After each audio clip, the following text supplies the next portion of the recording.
I'm recording this for the Frontline Club podcast with Professor Sam Vaknin in the Balkan city of Skopje.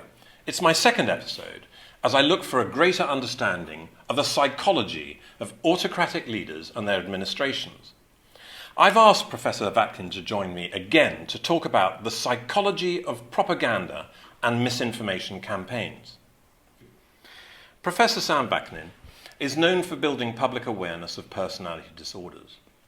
He gave us the language we use today to describe narcissism, expressions like narcissistic supply and flying monkeys.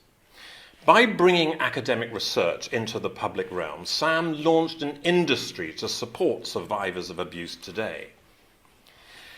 Among his achievements, Sam has made academic contributions to physics and has worked as a journalist and an editor for decades. Thank you for joining me, Sam. Thank you for having me. I always find your introductions far more compelling than the interview itself, I must say. I don't think so. I don't think so. Yeah. So may I start with my first question? Would be, how does disinformation really work? And what does it look like under the hood? First of all, propaganda is a bad thing. Propaganda has acquired a bad reputation only in the second half of the 20th century. For well over 350 years, propaganda was considered to be a very good thing, a virtuous thing. In the 17th century, you had the Propaganda Council of the Catholic Church. Actually, the word propaganda is an adaptation of the word propagation. Then you had propaganda in communist regimes, where propaganda was just another word for education. In Latin America, propaganda means advertising.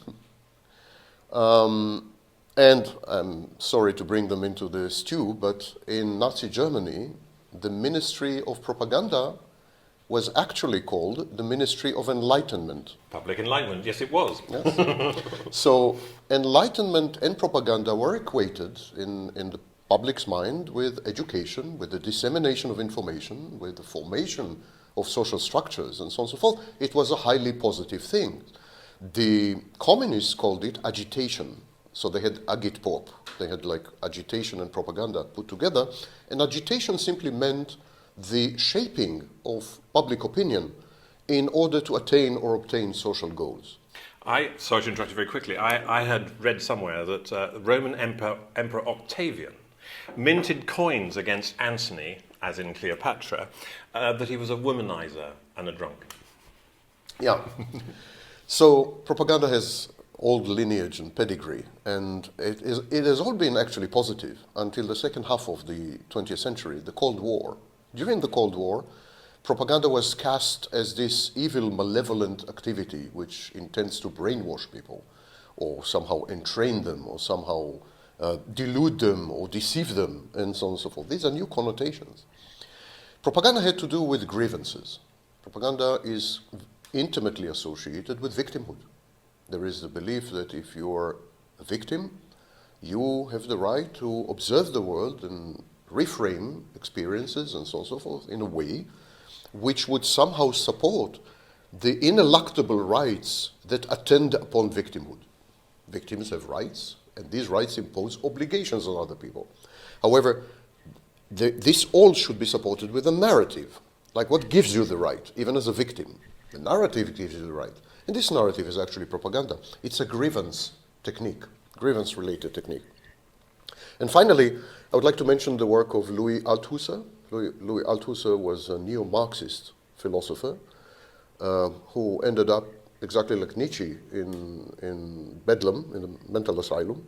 They all do. I don't know why. Very worrying as far as I'm concerned. So Louis Althusser came with the idea of interpellation, the concept of interpellation. It means that social structures, could be corporate structures, could be political structures, could be intellectual structures such as universities. Social structures tell you what identity you should acquire, inform you of your identity, actually form your identity for you. And so this process is known as interpellation. And the main tool in interpellation is propaganda. So propaganda is an integral part of identity formation. And identity formation is very important because if you're told what your identity should be, that generates and engenders social cohesion. Social cohesion allows society to mobilize resources. So propaganda is a very useful tool. In the absence of propaganda, you have social divisions, an inability to get your act together as a society, and ultimately a collapse of society. One could even say that the emergence of populists and authoritarian leaders and autocrats and so on and so forth has to do with the abandonment of propaganda by specific social structures and regimes and so on. For example, do you mean what sort of more conventional messaging and more reassuring messaging? Messaging that is counterfactual.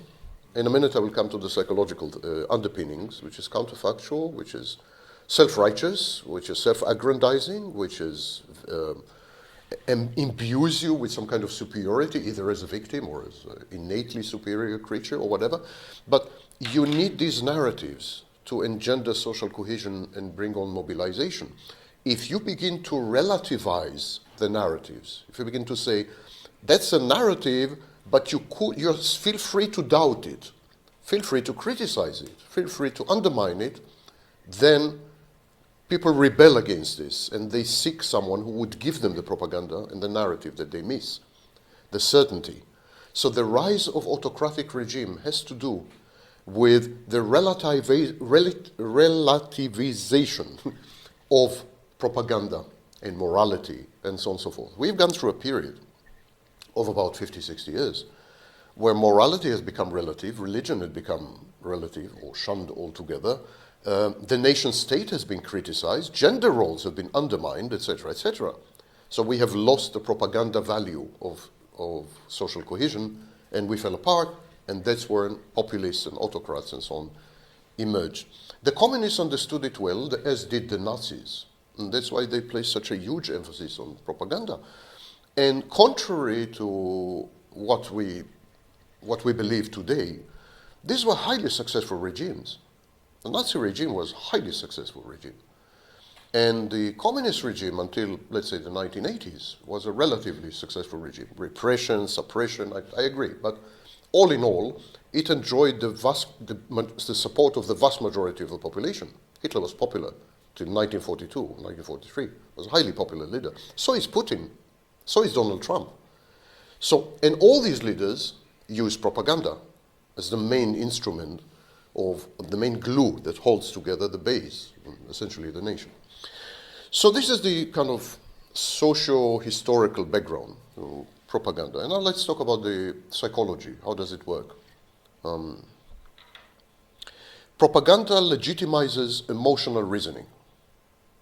When you go to university and so on, you're told that you should use your critical thinking, your analytical skills. You should never think with your emotions. Emotions are proscribed, not prescribed. And so emotions are outcasts in the current intellectual climate. And here comes propaganda and tells you it's perfectly safe to think with your emotions. If you feel something, it must be true. If you have a certain intuition, that's a reflection of reality. If you feel, it is magical thinking, So it is a very empowering notion. You don't need to study, you don't need to learn, you need no erudition. All you need to do is feel. All you need to do is intuit. You need intuition and emotions, that's all. And you're fully equipped to take on the world and to ascend and to become rich and powerful and everything. So emotional reasoning and emotional thinking is the main element in propaganda. Propaganda is emotional, whereas education is unemotional. That's the main distinguishing feature. The second thing is that propaganda is usually a fantastic narrative. It leads to the formation of what we call in psychology a paracosm, an alternative reality, a virtual reality. And it is fantastic in the sense that it is counterfactual, but it is also fantastic in the sense that it is either utopian or dystopian. So you could definitely have dystopian propaganda. For example, if you vote for Joe Biden, United States will become, a horrible place. That's propaganda, yet it is dystopian. If you vote for Trump, all problems will be solved. That's the utopian element. So the fantasy is not only about factuality or counterfactuality, fake news or real news, misinformation or real information, disinformation or not. That's only one element. The second element is that there is a delineation and depiction of an alternative world akin to science fiction, of an alternative world which is desirable or utterly undesirable. So it's a splitting defense. People need a story to live. They need to live with a story. They not only need a story, but they need a directional story, and they need an immersive environment, a total environment. So propaganda provides a total story, a story which answers all your questions about everything. In this sense, of course, religion is 100% propaganda. Because there is God, there is angels, there is this, all your answers are questions. All your questions are answered. And you know, what I've just said inadvertently. In science, all your answers are questioned. In propaganda, all your questions are answered. It's a major distinction. Yes, I see that, yes. Yeah. So there is this fantastic, immersive, all-pervasive, all-inclusive narrative known as paracosm, shortly maybe the metaverse in technological terms. That's the second element. The third element, gaslighting. Propaganda is founded on gaslighting. It causes you to lose trust in your ability to gauge and evaluate reality properly. And then what you do, you outsource your reality testing. You say, I can't trust myself to understand or to comprehend reality appropriately. So I'm going to let someone else do it for me. I'm going to let the narrative do it for me. So propaganda is a two-step dance. The first step is undermining and challenging and destroying your ability to evaluate and gauge reality. Having acquired this innate uncertainty, then what you do, you outsource this function. It's called an ego function. You outsource this ego function to the narrative. You say, okay, if I adopt and accept the propaganda or the propagandistic narrative, then I will have restored my reality testing. Then I would feel comfortable and safe in reality, because through the propaganda or the propaganda narrative, I would be able to make sense of the world. So propaganda is what we call an organizing principle, but equally it is a hermeneutic principle. In other words, an explanatory principle. It makes sense of the world. It imbues it with meaning, purpose, direction.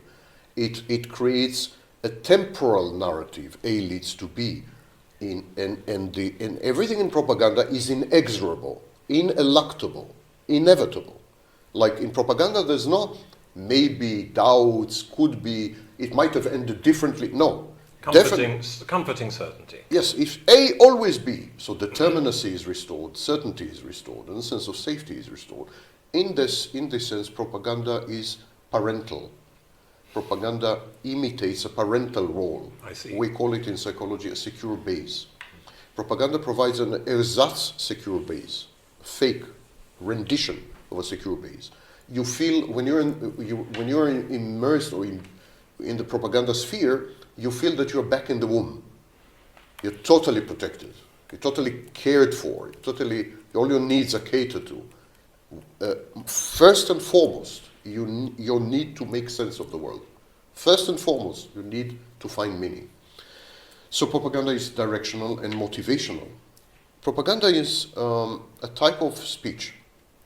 So it's a combination of cognition and speech. And that is known as a speech act. So propaganda is a speech act, and it belongs to a group of speech acts known as doxastic axiological speech acts. These are big words. That's a mouthful. Yes. And they simply mean speech acts that pertain or relate to beliefs and values.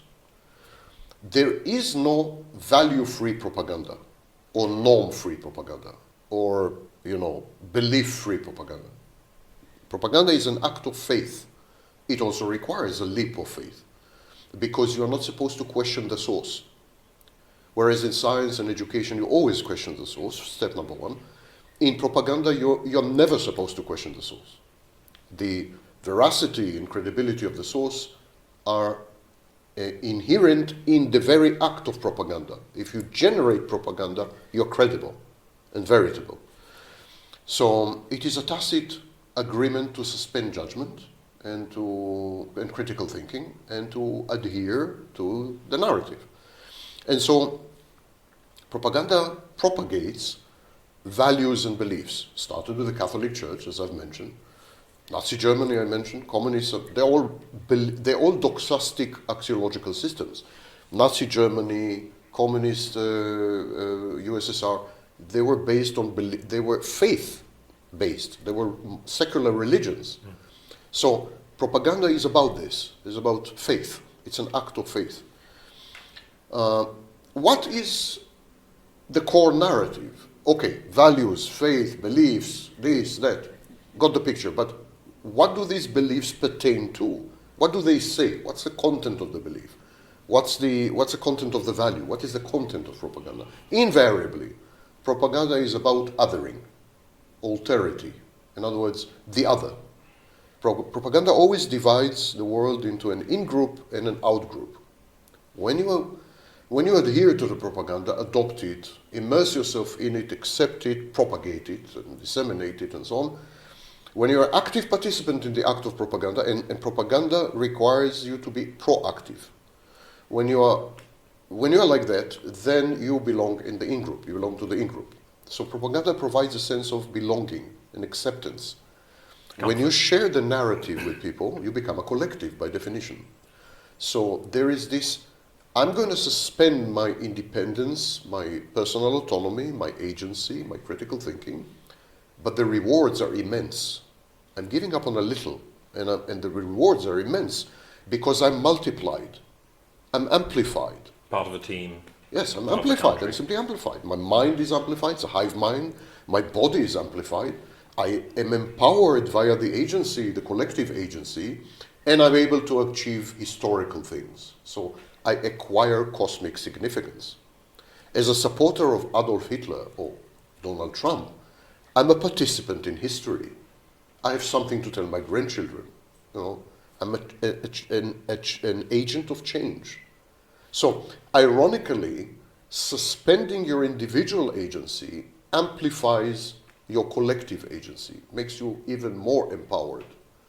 And this is the sleight of hand of propaganda. This is the trick. And so there is othering, in-group and out-group, and it utilizes a primitive defense mechanism, infantile defense mechanism, known as splitting. Splitting is when you say, I'm all good, you're all bad. Or you're all good, I'm all bad, and so on. So whenever we divide the world, it's dichotomous thinking. When we divide the world into black and white, good and evil, and so on. This is very primitive. Children do that prior to the age of 2.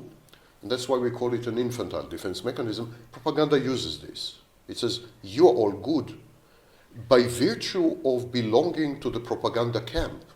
Does that mean that we've all got a bit of a child in us that responds to it? Yes. Of course, I mentioned the propaganda plays a parental role. Yeah. So, but propaganda also aggrandizes you. Propaganda caters to your narcissistic defenses, provides you with narcissistic supply on a constant basis. It's a safe, regular, stable source of narcissistic supply, which is why narcissists and psychopaths are highly attracted to this. You know, so. Because propaganda says you are all good, you are virtuous, you are superior, you belong to the Aryan race, or you're white, or you're superior somehow, and so on. And then there's the other. The other is evil. The other is defective. The other is malevolent. The other. So it's a process of othering, using the alterity of the other. And so in this sense, propaganda is an extension of the medieval morality play. In the medieval morality play, it was good versus evil, or the agents of good versus the agents of evil, or the reification of good versus the reification of evil. But there was always an all good side and an all bad side. And usually the good one had won. So medieval morality plays are just another form of propaganda. And what propaganda says, what propaganda does, it says, there's you, and you're superior, and because you're good. Because you're good. You are unadulterated, unmitigated, good. And then there's the other. Because you're all good, the other, invariably and inevitably, is all bad. So now we have an all good and all bad. And it's a morality play. And if you don't play by the propaganda rules, it's going to end badly. So if you don't play by the propaganda rules, there will be a catastrophe. And this is exactly what we call in psychology catastrophizing. Propaganda catastrophizes, always. So Nazi propaganda said, if we don't subdue the Jews, we are doomed. Trump says, if we don't destroy the Democrats, the United States is gone. It's always, if you don't do something to the other, you're going to lose everything you have. And it's going to end in a catastrophe. So there's a lot of catastrophizing. And because there is a lot of catastrophizing, it limits your options. So the degrees of freedom decrease.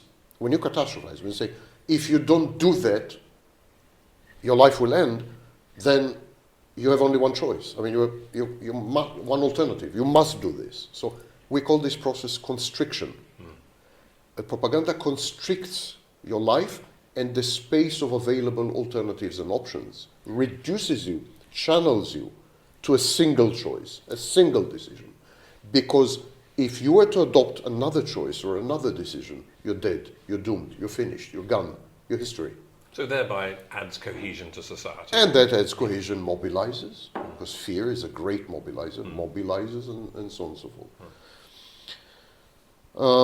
The last two things I would say that propaganda is a form of what we call in psychology self-enhancement. Self-enhancement simply means that you have a self-concept, you have a concept of yourself, self-image or self-perception, and then you need to support it somehow. You need to buttress it somehow. The self-perception could be I'm a good man, or self-perception could be I'm a genius, or whatever it is. You have a self-concept. And then if you think you're a good man, you're going to do good things, good deeds, and so on and so forth, and you can say to self-congratulate and ask others to congratulate you, or maybe become ostentatious in your charity and altruism, and so on and so forth. If you consider yourself a genius, you will keep spewing all kinds of statements in interviews with British clubs, and so on and so forth. So you will tend to gravitate towards actions that support your self-concept. This is called self-enhancement. You will also tend to elicit input from other people or feedback from the environment that buttresses and supports and upholds your view of yourself. So this is self-enhancement, and what propaganda does, it helps you with this. It makes it possible, it legitimizes it, and it provides you with an instant opinion poll. Because if the propaganda tells you you belong in the Aryan race, and because you belong to the Aryan race, you're superior. And there's another 40 million people who think that way. So it can't be wrong. So it's like an instant opinion poll, Hitler is a genius, and there's another 70 million people who think that way. So it must be true. So the truth value of the statements embedded in propaganda is a statistical outcome.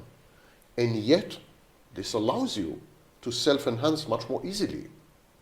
If you're embedded in a liberal, progressive environment where everyone doubts everything is deconstructed, morality is relative, religion is history, and so on and so forth, and you believe yourself to be a good person, it's very hard labor to substantiate this. You need to do good deeds. Then you need to ask individuals, one after the other. Then you need to gather evidence. Then you need to convince even yourself. Because you have self-doubt, because you're embedded in a critical thinking environment. And so on. So this is tedious process to uphold your self-concept. However, and by comparison, if you're embedded in the Donald Trump cult, it's a very easy process. All you need to do is flip open your smartphone and scroll across Elon Musk's posts on X, and you feel upheld, you feel contained, you feel embraced, you feel that you are exactly what you think you are. Elon Musk keeps telling you that you're right, that you are virtuous, that you are, righteous. So if I've understood this rightly, it's much harder to support a society or engender society where you expect people more to think for themselves, where you expect these what you call liberal ideals. So it's rather against democracy and ideas that... I was talking actually about the individual level. As got it. an individual, if you have this image, for example, that you're a good person, you need to invest a lot of work to cling onto this image, to buttress it, to substantiate it somehow. As an individual, you need to do good deeds. Then you need to ask people. Then you need to gather feedback and input from people. Some people will doubt you. Some people will agree with you. Some people, there's a critical thinking environment. There will be doubt. It's a mess. It's time consuming. It's energy depleting. But if you belong in a cult, or if you belong in a political movement, if you belong in an authoritarian regime or something, the propaganda does all this work for you. Because if you believe that you're virtuous and you're a good person and so on, by virtue of supporting Donald Trump, all you have to do is open X and read the posts of Elon Musk. And the genius Elon Musk tells you that you're right. End of story. It's a shortcut for self-enhancement. I see. And yes, you're right that as individuals are self-enhanced, similarly, identically, this ipso facto creates cohesion on a collective level, on a societal level. And societies which are founded on propaganda, are much more cohesive and much more functional in my view. Democracy is not a recipe for functioning. Democracy is a recipe for addressing grievances via the fantasy of empowerment. In this sense, democracy is propaganda, of course. Just another kind of propaganda. And if I had to choose between the two propagandas, I am not quite sure that I would choose democracy. Not at all sure. And the reason that I'm not sure I would choose democracy is that it ends badly. Unfortunately, it ends badly invariably. I cannot think of a single case of a democracy that ended well. Not the Weimar Republic, not the State of Israel, not the United States, I cannot think of a single case. Because ultimately people gravitate to propaganda. Ultimately. They need this. They need this narrative. It's life-sustaining. And autocrats and so on are much better masters of propaganda than the democratic process, where there's doubt, where there's debate, where there's adversarial relationships, and so on and so forth. Checks and balances are not good for the human soul. Democracy is unnatural, exactly like monogamy. So, these unnatural constructs survive, flash in the pan. They survive for a while. And finally, and I promise finally, propaganda is motivational. It tells you what to do. It's prescriptive and proscriptive. It tells you what to do, what not to do. But it motivates you. It tells you should do this because it's good for this. It shapes the motivational powers inside you. It gives you direction, meaning, and so on, and you are suddenly energized. When we read contemporary testimonies of people in Nazi Germany, they felt wonderful. There's no exception, actually. Even former socialists felt wonderful. It's like Hitler gave them a reason to wake up in the morning. The belief that they are on some kind of historical cosmic mission. There was meaning there. There was wrong meaning, evil meaning. I agree. That's not the issue right now. I'm talking about the psychology. They felt élan vital. They felt the force of life. They felt libido flowing through them. Hitler had the capacity to create a fantasy that was so all-consuming and so believable that it was utopian in many ways.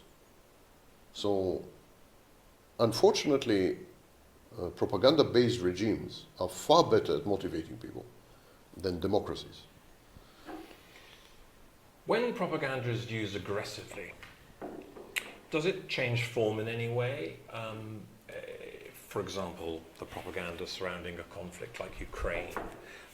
What I was talking about is how the Kosovars were labelled as harvesters of organs. These slightly more fantastical things.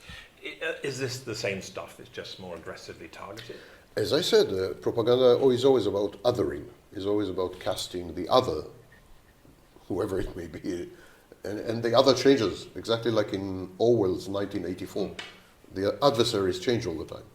So the other changes all the time. But there's always an other, and the other is the enemy, and hostile, and malevolent, and evil, and so on and so forth. So all propaganda is aggressive. I think what you're trying to ask, perhaps, is when the aggression is externalized or verbalized or even becomes violent. I think it's a matter of degree. It's a realization of the latent potential in propaganda. Propaganda leads to violence. It's a violent act. It's a violent speech act. And it leads to violence. The aggression could be legitimized and externalized in institutional ways, and that is Donald Trump, or non-institutional ways, like the SS in Nazi Germany, but it is always ultimately externalized. There's no propaganda-based regime or situation or historical period that did not end in violence. There's no, again, exactly like democracy. Democracy always ends in a dictatorship. Propaganda always ends in violence. These are the true rules of history. These are the true and only rules of history, actually. You mentioned that narcissists might be able to deliver propaganda. Are there groups of people or types of people with certain characteristics who excel in delivering the narratives that sustain us? Of course. Pathological narcissism is a fantasy-based defense. Narcissists are masters of fantasy. They have evaded early childhood abuse and trauma or exploitation or instrumentalization or early childhood adversity.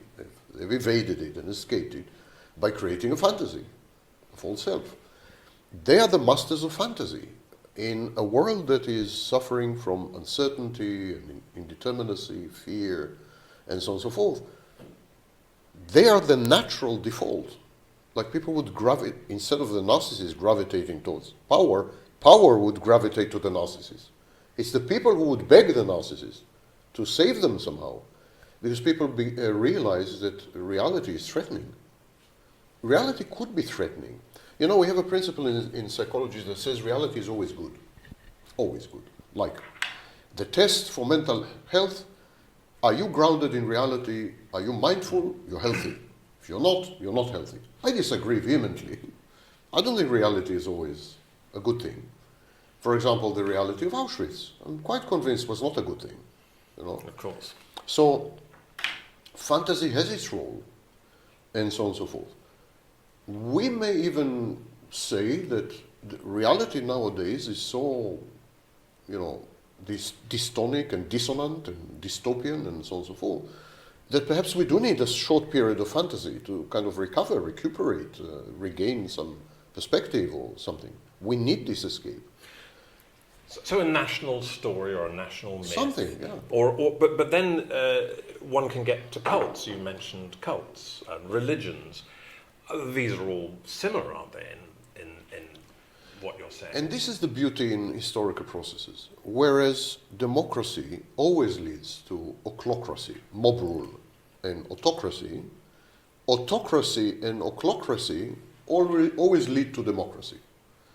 Ultimately, the people rebel. Ultimately, there's a revolution. Ultimately, there's the guillotine. Ultimately, ultimately the elites are decimated. And then democracy is established. So these are two competing principles. Democracy is very good for reality. It is a fantasy. It is not a fantasy. It's a propaganda, but it's reality-based propaganda. It's very good when reality is tolerable, bearable, and so on and so forth. Democracy could somehow survive and thrive. But when reality is too much, I would opt for fantasy. So I think the alternative is... But a national myth or a story might be quite comforting. It might be quite healthy in bringing a society together collectively. Yes. That's not always propaganda. If a national myth or story is based on the truth. But myth would suggest it's not. But, yeah. But then when you get to something like a cult, these can be extremely dangerous. And when you get societies acting in a cult-like way, that perhaps America is quite cult-like today, the dangers can be extreme for the world, in America's case, as it was in the case of Nazi Germany. So how do we protect ourselves from, and how do we distinguish between perhaps the need to be in a supporter of a football team, subscribe to a national myth, and then get to the point whereby suddenly we're in territories extremely dangerous? I don't think we can. I think it's an American way of looking at things. Everything has a solution, and if we just put our mind to it, we'll solve the problem. Many problems don't have solutions. Many diseases don't have cures. And inexorable historical processes are, as the word implies, inexorable. So I think we always gravitate. I think the sequence is democracy, ochlocracy, mob rule, and autocracy, which is always based on propaganda and a cult-like mindset, and then revolution of some kind, and then democracy, and so on. One could even say that cults and the outcomes of cults, which are always horrendous, are preconditions for democracy, and so on. So a regrowth, like a plant. What I'm trying to say, is I refuse to impose any kind of value judgment on the science of historiography or even on psychology. I think I told you, I'm not sure I did, I talk too much, and I forget what I said to whom, but I think I told you that in psychology there's no right or wrong, bad or good. Like, is depression good for you? No, depression is horrible. We should treat it. We should medicate it. But I think if you were not depressed in Auschwitz, you were probably mentally ill. Yes, of course. So it's context dependent. It's context dependent. I don't know of a single democracy that was not preceded by some kind of autocracy. And I don't know of a single autocracy that was not preceded by some kind of democracy. And yes, you're right, it's a cycle of water in nature, or cycle of plant growth. Or regrowth, sort of human societies rebuilding and deforming to be able you to need the cult. You need the cult. The cult fulfills important psychological functions and allow people to evade or avoid reality when reality becomes too threatening to one's well-being. And reality can and does become that, too menacious. Reality could disintegrate you if you let it. If you have an interface with reality which is non-mediated, non-ameliorated, then you may pay a horrible price mentally. That's why we have psychological defense mechanisms. Psychological defense mechanisms are forms of individual propaganda, like your own propaganda machine, tiny propaganda machine. So what they do, they falsify reality for you. Rationalization, projection. There's something in you that you hate. Something in you that you hate. You're a latent homosexual, or you're stingy, or you're evil, and you hate it. You don't like it. It creates in you dissonance. You don't like yourself. It's called ego dystony. What do? You project it onto someone. So it's not me. I'm not evil. She is evil. I'm not, So projection. What is projection? The falsification of reality. You're the evil one. Yes. So we used psychological defense mechanisms to generate instant micro-propaganda narratives that help us to survive by reframing and falsifying reality. Period. It's the main role of psychological defense mechanisms. You were able to identify narcissists and perhaps other people with related disorders or similar disorders as the people behind writing these narratives for us.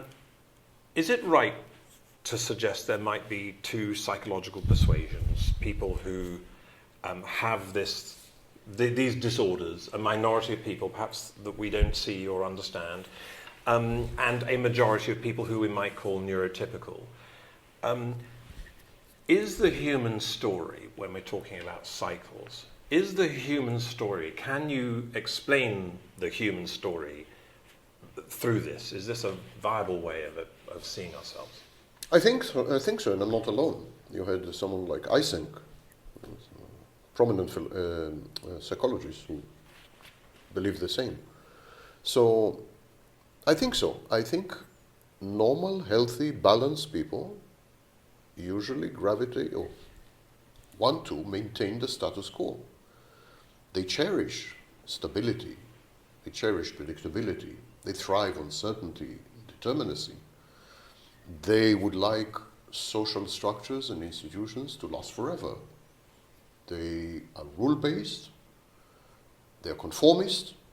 So, picture of the healthy, balanced individual, grounded, happy, mindful, you name it, is someone who wouldn't budge, who refuses to move. It's someone who abhors change and motion.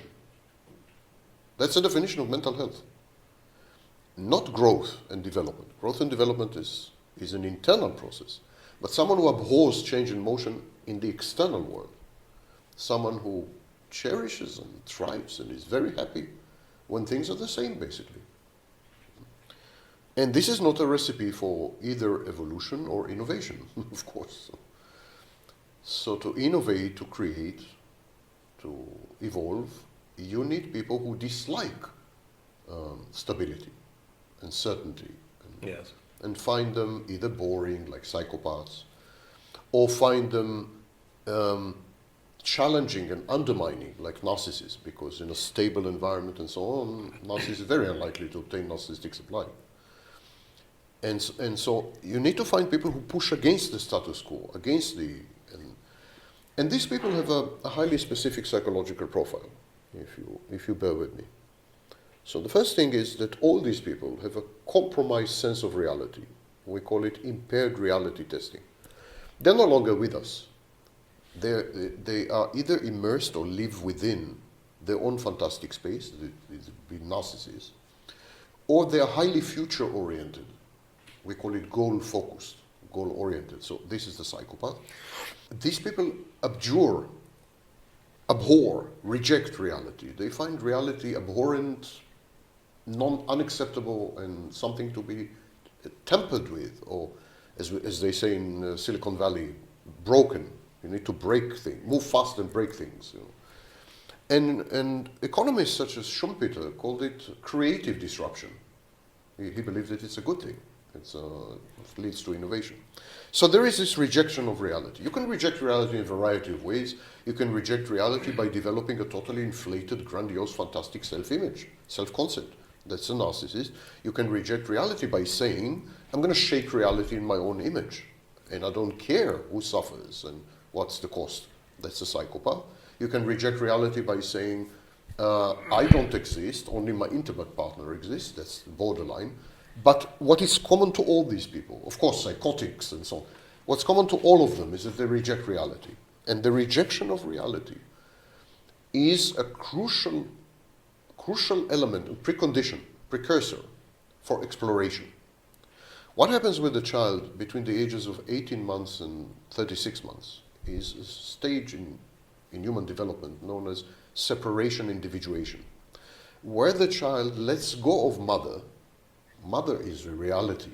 Mother is the reality principle, as Freud called it. The child lets go of reality and explores the world. Now, the child knows nothing about the world. Bear that in mind. The child knows only mother. He knows nothing about the world. And yet, he ventures forth. The child ventures forth. To do that, the child needs to be exceedingly grandiose. One would even say insane. To do that, you need to be insane. Yes. So it starts in early childhood with separation individuation, where the divorce from reality leads us to explore the world, to expand our horizons, to individuate and become us, to acquire an identity. Super crucial.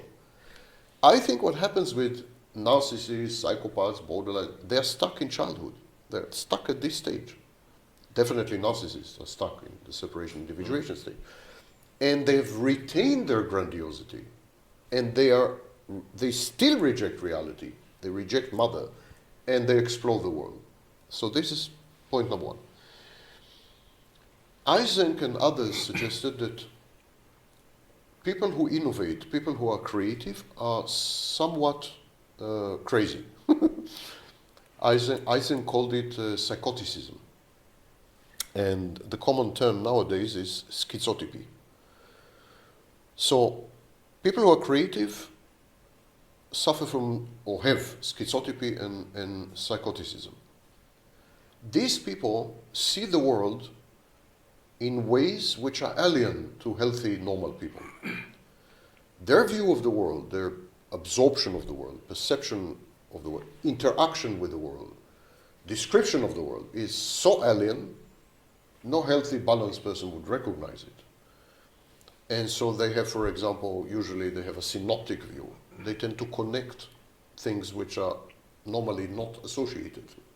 So they tend to form associations which are highly unusual. They have very chaotic thinking, disorganized thinking. So thoughts jumble and tumble, and then something comes out of it. It's an emergent type of thinking. They are highly dissonant and and because they're dissonant, because they have conflicting thoughts, and because there's a lot of inner battle, inner conflict inside them, they're able to think in non-conformist ways, because the non-conforming part is also an element in them. In a healthy person, conformity creates identity of thought. You have a single thought. But what if you are able to entertain two contradictory thoughts, two mutually exclusive thoughts, and own both of them? Say to yourself, both of them are my thoughts. I recognize myself in both. So then you're able to be innovative and creative and non-conforming. And that's why in ancient civilizations, madmen were prophets, messengers, because they had access to God in the sense, the universe, reality, nature. They had unfettered, unmitigated, non-mediated access to the world because they're crazy. So the psychoticism and schizotypy equip them to see the world and interact with it in ways which are totally inaccessible to healthy people. Okay, so another thing that is unusual in these people, we're talking about mentally ill people and the advantages that mental illness actually affords. Regarding mental illness is a positive adaptation in some ways, in very limited ways. The irony is this: mental illness is a positive adaptation as far as the collective is concerned. In other words, mental illness is a public good. It's not an individual good. The individual pays the price. The individual is destroyed. The individual is broken. The individual is damaged. The mentally ill individual? Yes. The mentally ill individual pays a very high price. And yet his mental illness, or her mental illness, is a public good. Is it always a public good? In the vast majority of cases, yes. Even a psychotic in an asylum, and I was exposed to these kind of people in my early 20s and so on. I worked with Yehuda Fried in Israel. I was working with psychotics. Even psychotics provide you with insights and angles and that kind of shock you out of your rut, out of your, and force you to think in unusual ways. Even the most extreme psychotics, I'm not talking about catatonics, but communicative psychotics. So, yes, mental illness is always a public good and always an individual ill. The individual pays the price for society.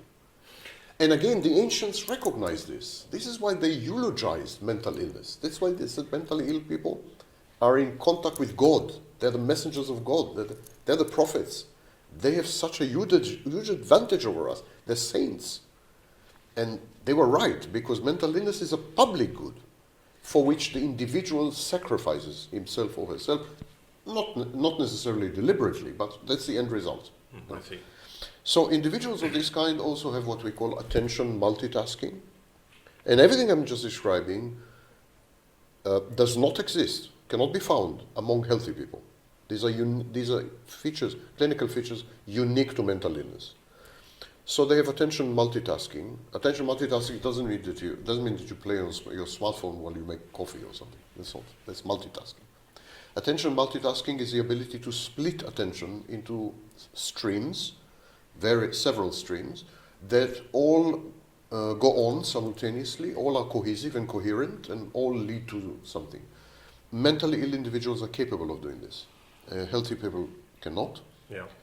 Mentally ill people, especially cluster B, especially narcissists and psychopaths, they, on the one hand, are contemptuous, so they're not likely to listen to naysayers and critics and so on. Consequently, they're likely to assume risks much more than the healthy person. Yeah. So if you are not Elon Musk and someone tells you, let's build a rocket at 1/10 the price and so on and so forth, and invest all your money and your brother's money and everything in it, and you're going to sit, because you're healthy, you're balanced, you're normal, you're going to consult people, you're going to sit down, you're going to make calculations on a spreadsheet, and you're going to say, this is a very risky proposition. I'm never going to do this. But someone who is mentally ill, like Elon Musk, would just forge ahead. Of course. He would just go ahead.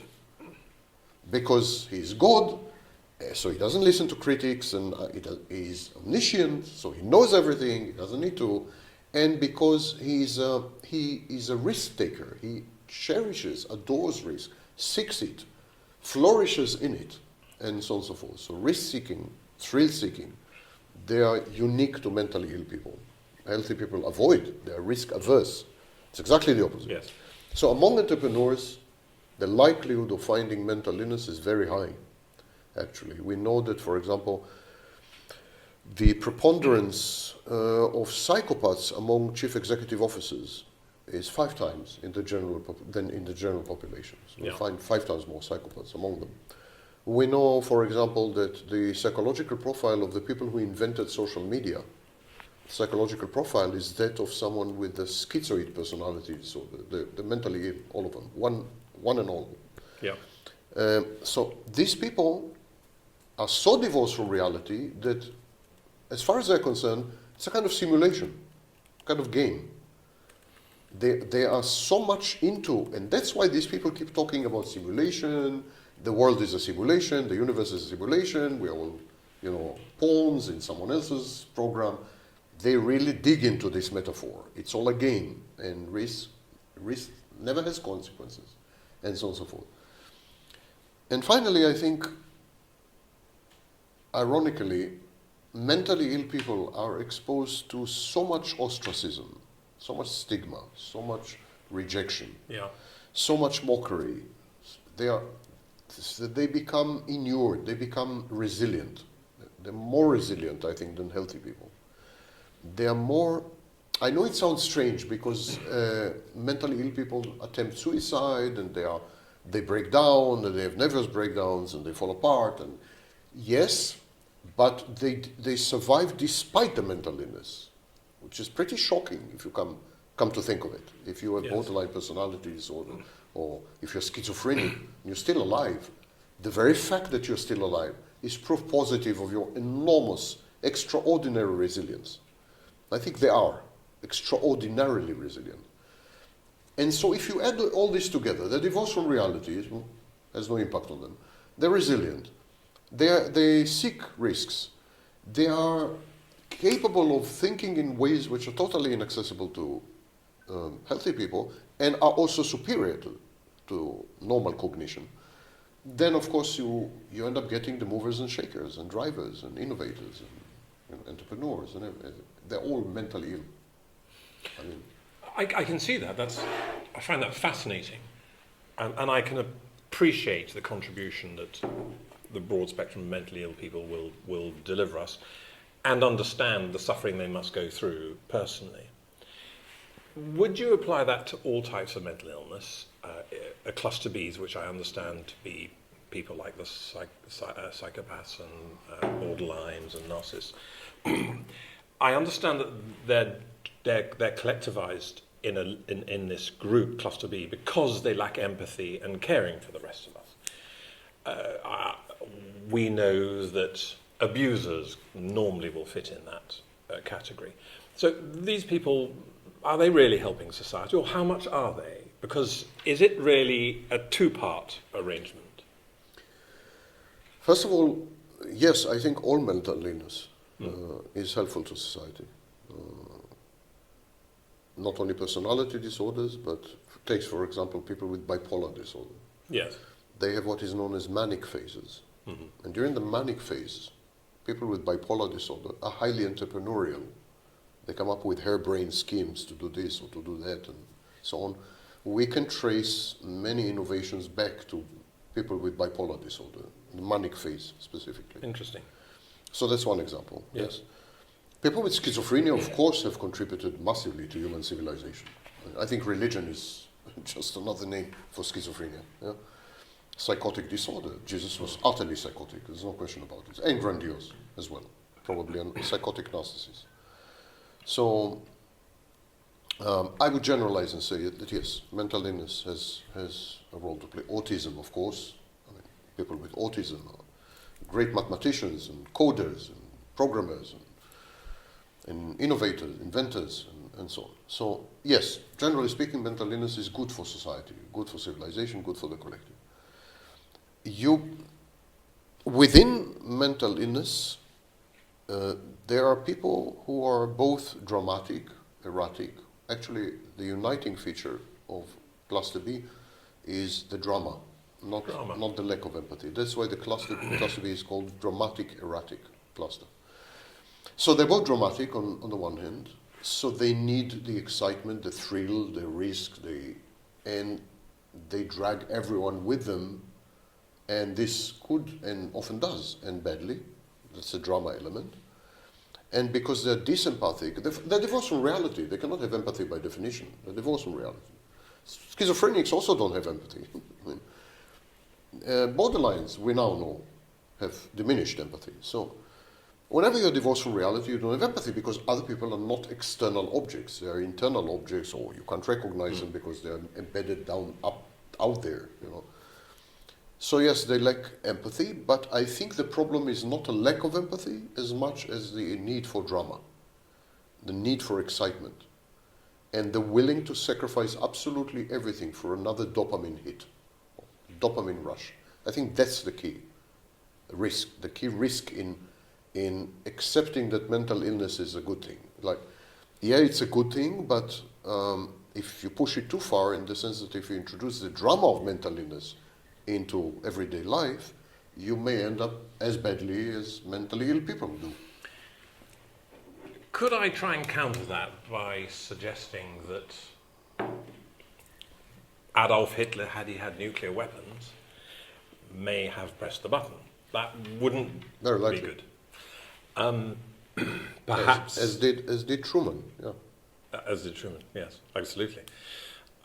Then again, the psychopaths, the proportion of psychopaths who run companies.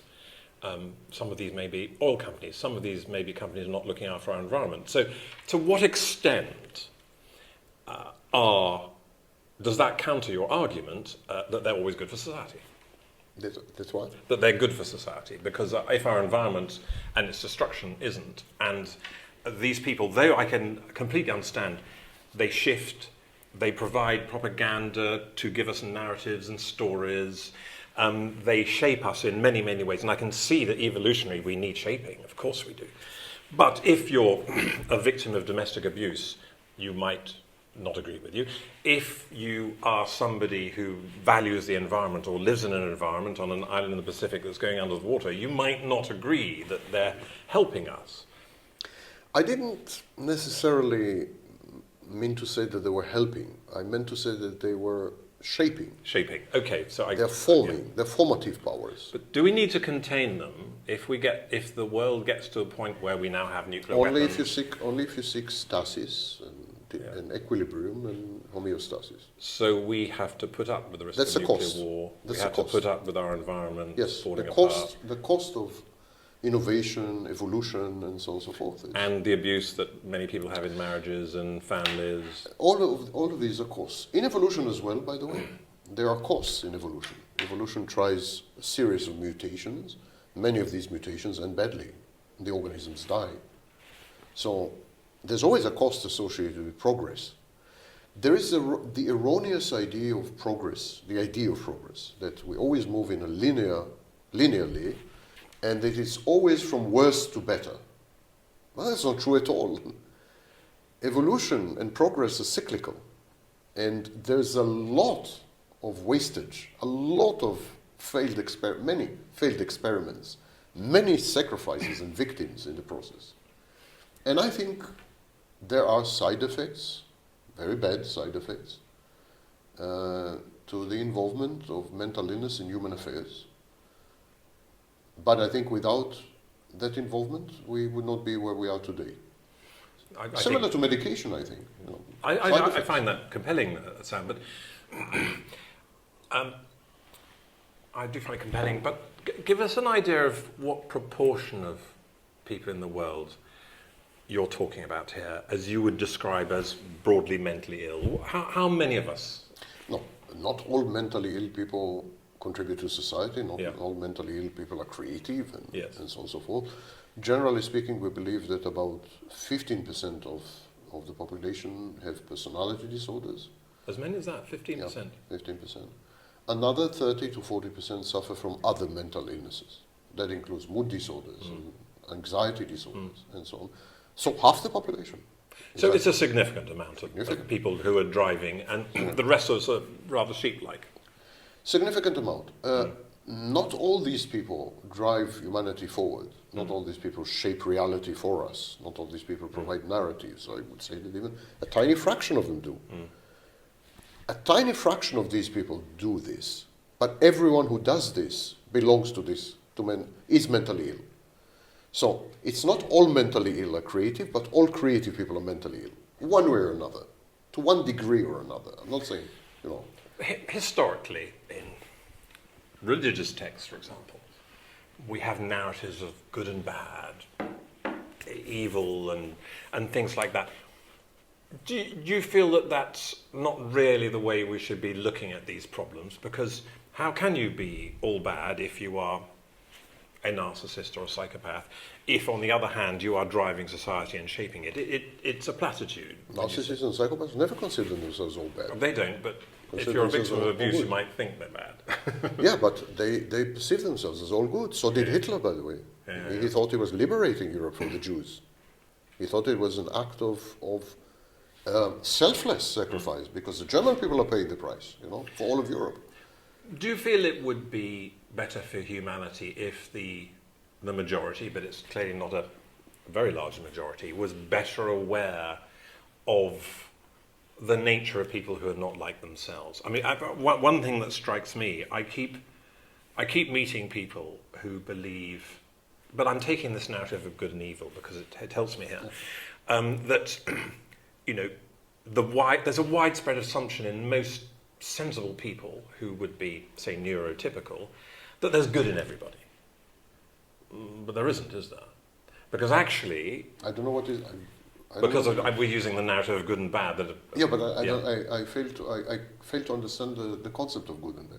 Yeah. I've written extensively on good versus evil, and if there's a God, how can there be evil? The Odyssey, but pretty extensive. Published a book on God and evil and so on. So, but I still fail to understand what good means and what evil means. For example, when you change your perspective, many evil things become very good. So that's why religious people say you can't understand evil because you don't have God's point of view. If you had God's point of view, you'd have seen that nothing is evil, all is for the better. So change your perspective, historical perspective as well. Napoleon, for example, has been demonized in Europe in the 1810s and 1820s the same way Adolf Hitler is being demonized today. Absolutely. The same way. Identical. Especially in the British press. Identical. But we're not wrong to demonize Adolf Hitler, are we? Wait a minute. 200 years later, Napoleon is beginning to say something. You think Hitler will be? Yes. I'm quite convinced. Yes. Napoleon is directly responsible for the death of, there's a big debate, but at the very least 3 million people. He was a better general. He made better military decisions. Yeah, he was a better general. But Hitler was a better statesman by far. So Napoleon was responsible for the death of 3 to 5 million people. There's a debate, but at the very least 3 million. Proportionally, if you fast forward to 1933, when Hitler ascended to power, that would be the equivalent of about 9 or 10 million people. Hitler was responsible for the death of probably 40 to 50 million. It's 4 times or 5 times Napoleon. But I don't think that's the right way to measure good and evil.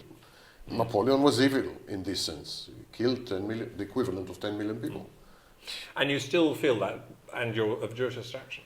Sorry? And you're of Jewish extraction. You could still see Hitler being considered like Napoleon is today. We live in Hitler's world.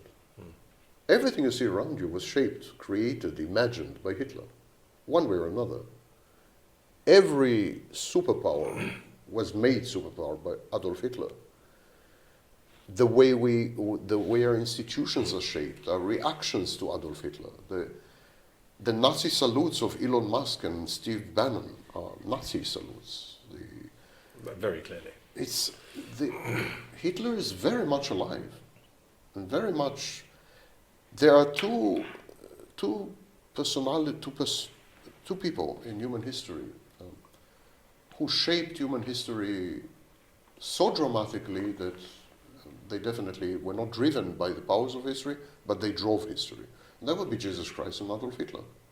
Indeed, if you go to Amazon, the number of books written about Jesus Christ equals the number of books written about Hitler. I've never heard anybody describe, as I believe you just have, that Jesus Christ might be a narcissist. Might be. A raging narcissist. You're going to have a lot of Americans upset. A raging Of narcissist. Of course. Not only raging narcissist, but definitely psychotic. We have this. It's called psychotic grandiosity. Definitely a sick person. Mentally ill to the core. No question about it. And yet, we have his narrative, we have his story, we have his propaganda. We have or the propaganda is false. Yes, we have a propaganda, we have a fantasy, a paracosm, we have a fantasy-based narrative, and so on and so forth. He made unrealistic demands on people. So Christianity is a serious failure, but... As a professor of psychology and as a journalist, how does the truth fit in? How is it valuable in what you've just been saying? Because if we're to accept that the mentally unwell, and one has to ask what is normal and what isn't normal, because that's the next logical extension. They are shakers and movers, the storytellers, the people that shape our worlds, and I think that is fairly clear. We're avoiding terms like good and bad to explain things for reasons that really pull back to the fact that it doesn't really matter whether they're good or bad. Ultimately, they're still shaping society, and good and bad is more a matter of the moment. But it comes into this idea of truth. Is the truth valuable, or really should we be happier accepting propaganda, the narratives, and just accepting life as it comes? The truth is the only valuable commodity. Nothing else. Oh, I'm very glad you said that as a journalist. Nothing else comes close to it. Yeah. However, it's unbearable. It's inhuman. It's non-human. It's unnatural to demand of people to confront the truth, to adhere to it, to accede to it. The truth is the kind of ideal that sets people up for failure. Exactly like Jesus. We mentioned Jesus. Jesus set people up for failure. His demands were not congruent with human nature. He created what Freud called an ego ideal, which was impossible to attain. And he set everyone up for failure and created a religion of guilt and shame. A guilt and shame-based religion. In this sense, Jesus is not a good person at all. You talk about good and evil. That's pretty evil, to make demands upon other people that you know damn well they could never meet. You would always feel guilty and ashamed and so on. Is this a good thing? I beg to differ. I absolutely beg to differ. In this sense, Judaism is a much better thing. Judaism is absolutely founded on human nature. You know?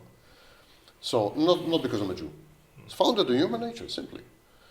So, the truth is great, but it's the kind of ideal, and there are quite a few, I can name a few others.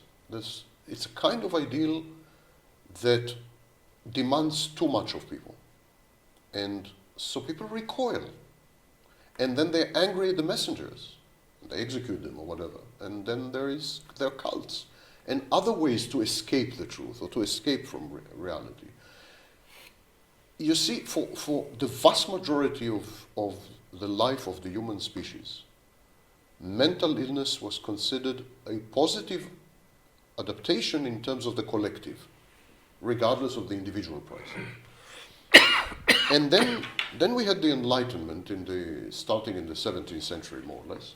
Then we had the Enlightenment, and they said that mental illness is a bad thing. And because humans are rational agents, and you can't be a rational agent when you are mentally ill. And this kind of idea of rational agent permeated pseudosciences like psychology and like economics. In economics we have this rational agent. But Sam, I'd like to be a rational agent. I strive to be a rational agent. No one is rational, and extremely few people are agents. The idea of agency is another such ideal which is unattainable. You cannot be an agent. The idea of agency, truth, these are great things, but people reject these things because they demand too much. They create a regime which is self-sacrificial and which is self-defeating and ultimately pushes people to self-destruction. If you keep failing all the time, this accumulates, it poisons you, it's toxic. But if you're the type of person that seeks to control your environment because you feel you can be more comfortable, then trying to establish a rational existence, is that not a way forward? Or do we should just give up, you mean, and just not at all. Enjoy the stories? Not at all the way forward. People are not rational, they're emotional.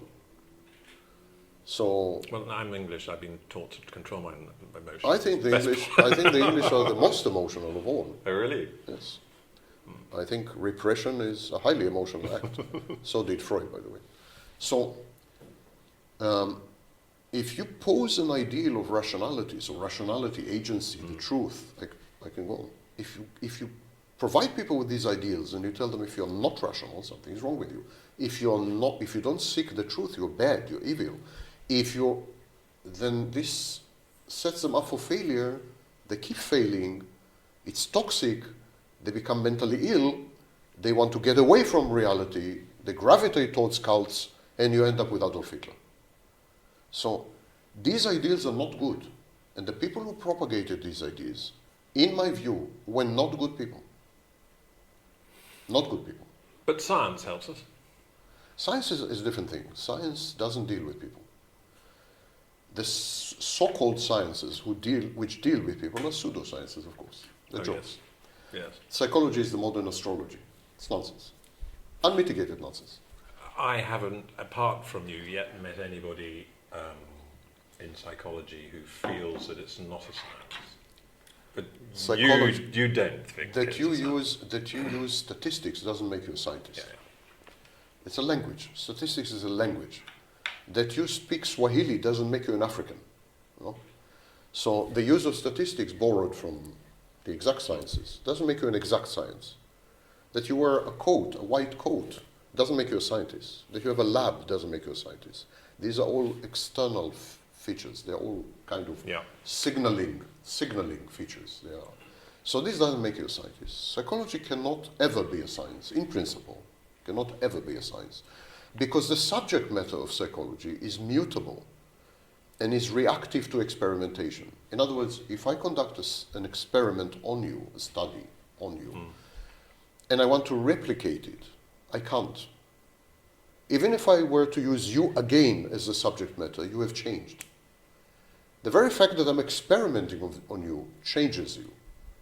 And then if I conduct the experiment a day later, many things have happened to you during this day. You're not the same person. This is only one of the major problems. It's not a science, it's pseudoscience. Economics is a branch of psychology, of course. They're all forms of literature, but glorified, glamorized literature with the facade of science. For example, the use of mathematics and statistics. So, real science, the only real science, doesn't deal with human beings because they cannot be studied. not rigorously at least. Are there reliable tests, relatively simple ones, for some of these mental disorders like narcissism or psychology, No. psychiatry, not psychiatry, psychopathy? No. Not reliable ones. The replication rate of studies in psychology is 20%. In other words, 80% of the time we fail to replicate studies and tests. I feel that there might be some mental disorder, say in my family historically, that might have gone through. I would like to end that and try to ensure that as my family goes forward, it doesn't have that. That's a perfectly rational, sensible thing to wish to do, isn't it? Or do you, because individuals who are psychologically disordered are, as you say, paying a huge price for it. But then I'm not helping society, am I? You have to make a choice. You have to make a choice between public good and private good. Because it's a moral choice, it's not a... It's a moral choice, and it's a highly individual issue. You can't have a moral code which will tell you what to do. It's a highly individual issue. So a miserable childhood isn't necessarily a bad thing, it's just a thing. Depends. It's not a bad thing for society, definitely. I mean, we have thousands of writers and but I they know, all had a miserable childhood. We've had quite a few leaders. I mean, say we have Trump today. He's not a good thing for society, is he? He is... So again, good and bad are very difficult to define. He's a thing. He is providing refuge and sanctuary from reality right now. And whatever you may say about him, and I'm one of his harshest critics, as you know, one of the first critics, not only harshest, a pioneer in criticizing him. So my credentials are impeccable. But whatever you may say about Donald Trump, the American people need, above all, a refuge from reality right now. Because reality is truly intolerable and unbearable in the United States. Not so much maybe in parts of Europe, but in the United States, yes. They need to get away from reality for a while. So they can do it through the Hollywood. Hollywood is an escape from reality. They can do it by dissociating, abusing substances, and so on and so forth. And there's the alternative of Trump as well. It's a paracosm. It's a morality play. It's not real. It's a theater production. It's a movie. And he's a movie producer. And so now it's like asking, is it a good thing to make movies? Because when you make movies, people disengage from reality, and that's really bad. It's not good. A lot of people are being hurt in Ukraine at the moment, and there does seem to be a likely scenario ahead of us where Ukraine could be abandoned by America. Already there are signs. Has been abandoned. Yes, I think so. So that's not good for the Ukrainians. If one were, when I was a more active journalist, I used to cover conflicts, and I used to try to assess suffering and find it's quite impossible, because we're very good as humans at identifying it, seeing an individual suffering and saying, okay, that person's suffering, I can identify that. If you've got the empathy to do so, you can very easily understand it. However, what's it like for 1,000 people, 10,000 people? And then when you actually realize that if one person is killed, they may have a mother and a father and a sister and a brother, that family might lose their home. It becomes this extraordinary volume of human suffering. Surely we should be trying to avoid that and containing some of these narratives. Or do you feel that there's really no point? Ukrainians can stop the war tomorrow. Well, then they may pay a price of being ruled by... So it's a choice. But it's not... We may justify the choice, but it's a choice. It's not an inevitability. But the Russians and various regimes, when they occupy countries, can suppress and cause a great deal of harm. It's a choice. It's a choice between two evils, I agree, but it's still a choice. It's not a force of nature. It's not something you can't help. It's a choice. You, as a Ukrainian, you're making a choice to continue to suffer. It's legitimate to choose to continue to suffer. In the hope that you might have something at the end of it, very unlikely hope, but okay, yeah. Even sort of freedom. If you do possess such hope, then you live in fantasy, of course. I agree with Donald Trump on this. You live in fantasy. So you may choose to live in fantasy and to propagate and perpetuate the fantasy by fighting in the front line and assuming all the sacrifices and so on that are entailed by fighting. But it's still a choice. And you, and only you, as a Ukrainian, bear the full responsibility for this choice. No one else, not the Americans, not the Europeans, not even the Russians. You bear the responsibility for the choices you make. It is a common tendency to blame others. This is called alloplastic defense. But the Ukrainians might be able to blame the Russians for invading them, mightn't they? They could have surrendered. It was a choice to fight. Yes, it was a choice to fight. Everything is a choice. If you stay in an abusive relationship, that's a choice. You are the victim. Absolutely. No one is disputing this. But you're a victim by your own choice. And when I keep saying this, I'm accused of victim blaming. I'm not. I'm just describing the situation. No, I think it's a choice. It is a choice if you know it's happening. Well, you know, when you're abused, you're abused. It's a choice. Yeah. And if you don't know what's happening, you're in fantasy. Either way, it's a choice. You choose fantasy. You're following a narrative, aren't you? You're choosing fantasy. That's what the Americans are doing right now. They're choosing fantasy because reality is too much for them. And Ukrainians are too real. Ukrainians are a figment of reality that intrudes upon the fantasy. And so they want to take away all the figments of reality. They isolate themselves in a bubble, fantastic bubble, and recover and recuperate. You could ask, what do Americans have to recuperate from? Like, what's the big trauma there? And so on and so forth. Well, I think the past, let's say, since Nixon, Americans have been in trauma, a constant state of trauma. They've been repeatedly re-traumatized in a variety of ways. And so they've had it. They fell apart. Donald Trump is a sign of mental disintegration. Is the weed that grew on the garden of collapse. Americans are weak, very weak now mentally, psychologically. Of course, we see an explosion of mental illness in the United States. Absolute explosion. So, and you can compare the United States and Europe and see the differences. Europe is fractious and far right and everything, but Europe is nowhere near the American malaise, the American. Why do you feel that? This Europeans are embedded in a benign fantasy, have been embedded in a benign fantasy for quite a while. And this benign fantasy takes care sufficiently of their need to avoid reality. So they don't need anything further. They're not looking for anything further, you know. And the benign fantasy is, of course, the idea of Europe. It's a benign fantasy, not the European Union, just a dystopia, as far as many Europeans are concerned, but the idea of Europe. Its values, its, you know, which is common also, to, I think, to some extent to the United Kingdom.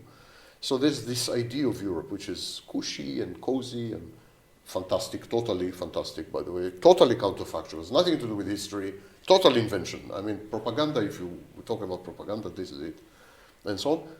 But it's sufficiently safe and secure and motivating and so on and so forth, so there's no need to do anything further. And this renders everyone essentially mentally healthy because they don't need to do anything further.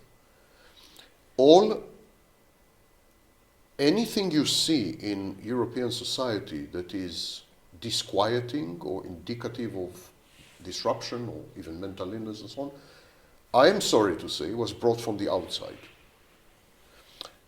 It's not that the immigrants are bad. That's all I'm saying. I'm not.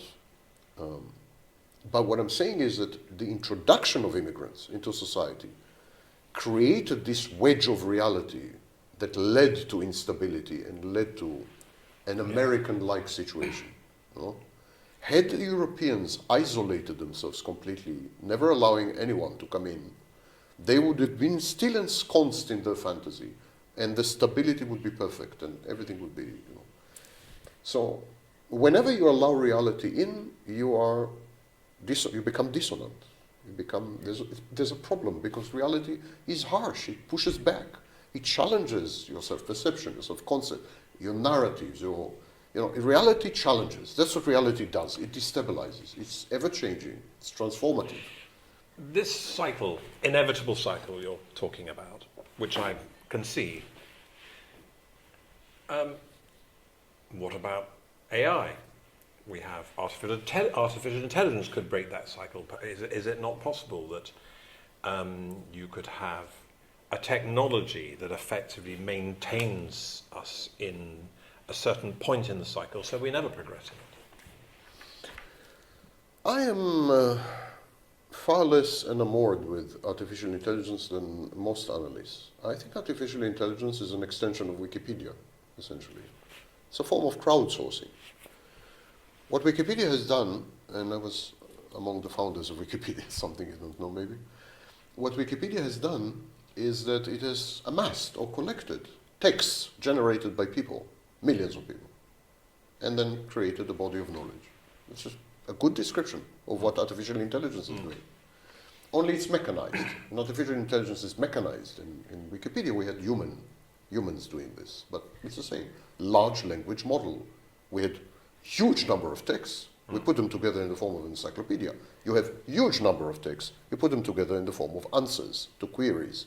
It's exactly the same. As far as I'm concerned, artificial intelligence is extension of Wikipedia. It was never wrong for long. So, yes, and Wikipedia was as wrong, as hallucinating as artificial intelligence is today. As I remember the first few horrible years, I had clashes with the founders. Don't ask an interesting personal story, maybe over lunch. So, I see it as an extension of Wikipedia in this sense, and I'm talking about generative AI. So I'm far less convinced that AI would bring about any revolution of any kind.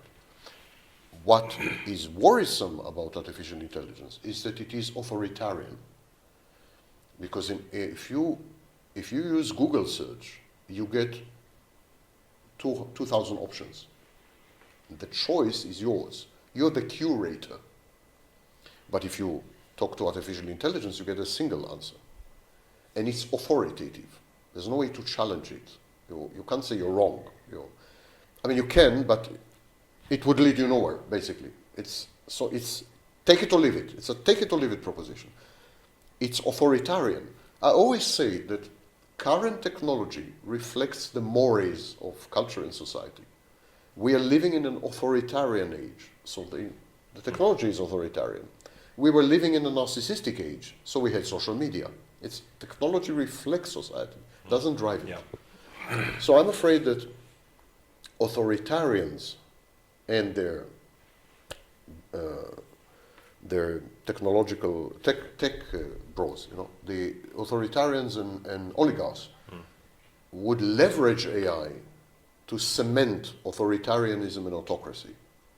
That I fully believe will happen.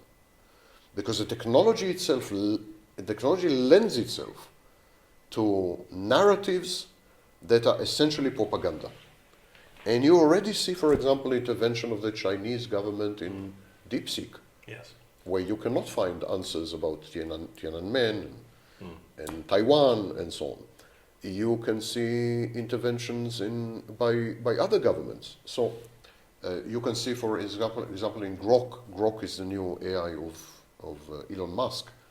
Yes, I've heard of it. You try to ask Grok about Trump and Musk, and you will see that there's no criticism whatsoever.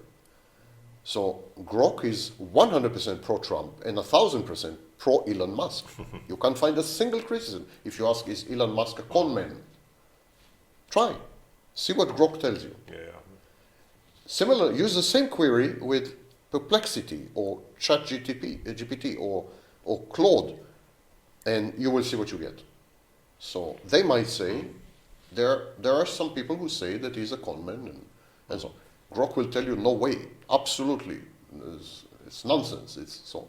Yeah, I believe artificial intelligence will be leveraged by authoritarians and autocrats and oligarchs to cement their rule and regime, and also to threaten people.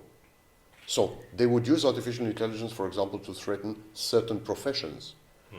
So, because artificial intelligence can replace certain functions and so on. So they would use it to threaten, for example, intellectuals or the finance industry, or they would use it to augment their control over specific segments of the economy. So, in this sense, I don't see anything much beyond that. You have highly specialized AI. You have like AI in medicine, AI in coding. Yes, you do. Don't you? That's something else. That's just an extension of already existing technology. I failed to find in all of the field of artificial intelligence. I tried very hard. I've been trying for more than 3 or 4 years. I have several interviews on my channel where I go very deeply into the philosophy of AI and so on with interviewers, and I failed to find anything innovative in AI, honestly. Interesting. Yeah. I don't see anything innovative in it. It's moving faster. very quickly. It's faster. Moving very quickly, yeah, isn't it? but that's all. It's faster. I don't see anything new. Yeah. For example, we had what used to be called expert systems. Expert system was a software that emulated a profession. So you had a medical doctor expert system, and today you have medical AI. They're indistinguishable. You had ELIZA, which was a therapist, an AI therapist in the 1950s. So that's as far as AI is concerned. I can go much deeper into the philosophy and so on and so forth, but I don't think it would be conducive to this conversation. We haven't got very much time left. I was wondering, is there anything else that you've thought you wanted to say? We've covered quite a lot of ground, haven't we? Quite a lot of ground. Perhaps. And I think I quite like the fact that it's saying things that you don't normally hear on this. I haven't heard this before. I'm not trying to be provocative on purpose. Yeah. It's just that very few people try to gain a synoptic view. For example, to compare periods in history which are not limited to the last 5 years. Or let's take 5,000 years. You know. Let's compare people from different eras that have a huge common denominator. You need to travel in time to make sense of your reality, of your current situation. Absolutely. And extremely few analysts are doing this. Extremely few analysts. So even in the Ukraine-Russia conflict, so I'm 100% pro-Ukraine. I volunteered. I organized a whole network of mental health practitioners and professionals, well over 100 people, and we trained people in Ukraine to cope with PTSD, and I did a lot. I invested. I was expelled from Russia, so I'm not exactly pro-Russian. But the truth is, if you gain a larger perspective, a longer perspective, you're beginning to see things a bit differently. Ukraine is not the innocent lamb that it makes itself out to be. And Russia is not the unmitigated, horrendous, malevolent aggressor that it is made out to be. The more perspective you gain, the more nuance you gain. The more nuance you gain, the more you find it extremely difficult to make judgments, especially in terms of good and bad. No, I agree with that. I agree with that. And I must say, I've been coming to understand, certainly to the extent I understand personality disorders, and moving away from the idea that you judge good and bad, because I think it limits you to understanding what's really going on. It's bad. I mean, you can't say that abuse is good. It's bad. I think it's only a question of what is your lens. If it's individual and in lens of individualism or individual lens, then you can perhaps use bad and good. Yeah. But the minute you emigrate and you begin to adopt a collective lens or a historical lens, I think these distinctions are totally They're not helpful. Counterproductive, yes. Not helpful. They're not helpful. Very interesting. Thank you. Well, I'm out of questions. I don't need to record anymore either. I'm very pleased with that. And Sam, thank you very much for Thank you. giving up your time. Always a pleasure. Thank you. To speak to me again.